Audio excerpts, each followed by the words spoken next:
মহাবিদ্যা। আজ প্রথম পর্ব। এখানে আমরা দশমহাবিদ্যার প্রথম 5 মহাবিদ্যাকে নিয়ে আলোচনা করব।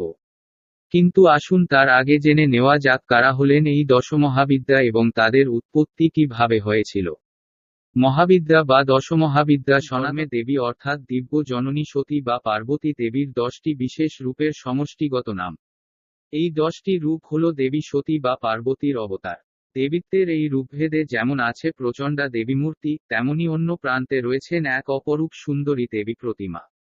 পুরাণে বর্ণিত কাহিনী অনুসারে শিব ও তার প্রথমা পত্নী দক্ষরাজ কন্যা সতীর মধ্যে একটি দাম্পত্য কলহ থেকে দশমহাবিদ্যার উৎস। সতীর পিতা দক্ষ শিব ও সতীর বিবাহ মেনে নিতে পারেন না, তাই তিনি যজ্ঞের আয়োজন করলেও তার কন্যা ও জামাতাকে আমন্ত্রণ জানান না। সতী বিনা আমন্ত্রণেই পিতৃগৃহে যেতে চাইলে শিব বারণ করেন। রুষ্ট সতী স্বামীর অনুমতি আদায়ের জন্য তৃতীয় নয়ন থেকে অগ্নি নির্গত করতে থাকেন এবং কালী বা শ্যামায় রূপান্তরিত হন। এই মূর্তি দেখে পরমেশ্বর শিব এড়িয়ে যেতে উদ্যত হলে সতী 10 মহাবিদ্যার রূপ ধারণ করে শিবকে 10 দিক দিয়ে ঘিরে ফেলেন। এরপর শিব অনিচ্ছাকৃতভাবে তাকে দক্ষযজ্ঞে উপস্থিত থাকার অনুমতি দান করেন। মুন্ডমালা তন্ত্র অনুসারে দশমহাবিদ্যা হলেন কালী, তারা, ষোড়শী, ভৈরবী, ভুবনেশ্বরী, ছিন্নমস্তা, ধূমাবতী, বগলা, মাতঙ্গী ও কমলাকামিনী। মহাবিদ্যা কথাটি মূলত সংস্কৃত শব্দ।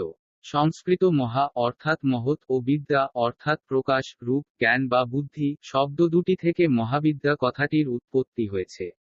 এর সঙ্গে কখনো কখনো সংখ্যাবাচক 10 কথাটি যুক্ত হয়ে থাকে। দেবী কালী।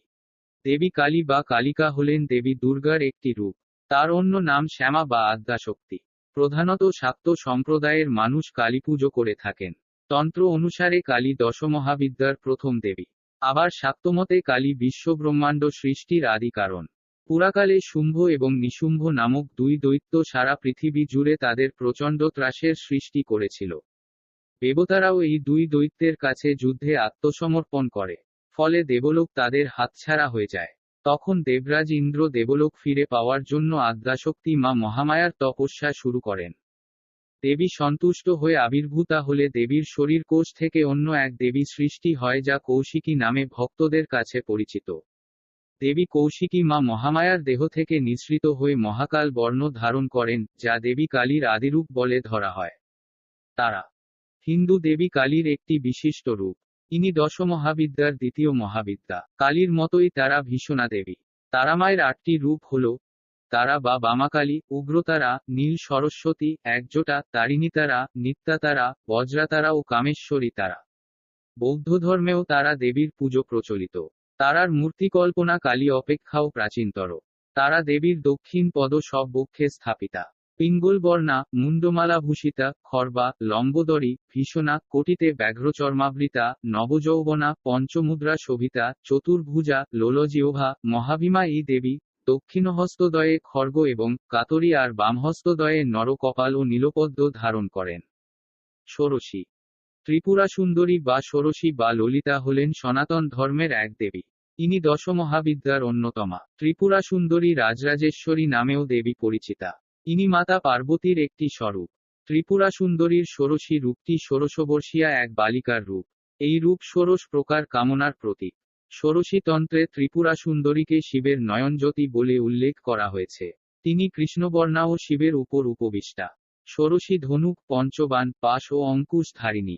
পাশ ও অঙ্কুশ বন্ধন ও মুক্তির প্রতীক, পঞ্চবাণ পঞ্চ ইন্দ্রিয়ের প্রতীক এবং ইক্ষুধনু মনের প্রতীক। হিন্দু ধর্মসাহিত্যে ষোড়শীকে পরমা সুন্দরী দেবীরূপে বর্ণনা করা হয়েছে। হিন্দু বিশ্বাস অনুযায়ী কামনা সৃষ্টির মাধ্যমে তিনি সৃষ্টির স্রোত অবারিত রাখেন। ষোড়শীর মধ্যে কালীর শক্তি ও দুর্গার সৌন্দর্য ও মহত্ব পরিলক্ষিত হয়। ভুবনেশ্বরী।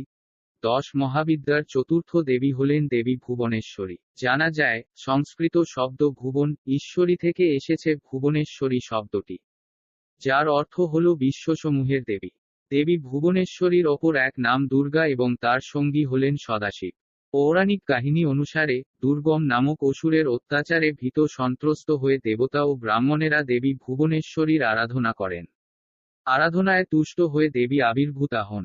দেবীর চোখ থেকে যে সহস্র অশ্রুধারা প্রবাহিত হয়, সেই জলে পিপাসা নিবারণ করে পৃথিবীর সব প্রাণী। পুরাণ মতে, দেবী ভুবনেশ্বরী দুর্গম অসুরকে বধ করে তার দ্বারা অপহৃত বেদগ্রন্থ দেবতাদের হাতে ফিরিয়ে দেন। ভৈরবী ভৈরবী নামের অর্থ সন্ত্রাস বা বিস্ময়কর। তিনি দশমহাবিদ্যার পঞ্চম মহাবিদ্যা। তাকে ত্রিপুর ভৈরবী বলেও বলা হয়। ত্রি অর্থ তিনটি, পুর অর্থ দুর্গ, শহর, নগর ইত্যাদি। ত্রিপুর সচেতনতা তিনটি পৃথক অবস্থা বোঝায়, অর্থাৎ সক্রিয়, স্বপ্ন এবং গভীর নিদ্রা।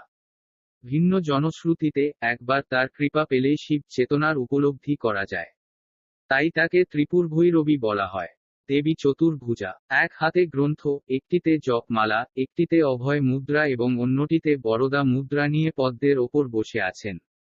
তিনি রক্তবর্ণ পোশাক পরিধান করেন এবং গলায় বিচ্ছিন্ন মুন্ডমালা পরিধান করেন। ত্রিনেত্র বিশিষ্টা দেবীর মাথায় অর্ধচন্দ্র অবস্থান করে।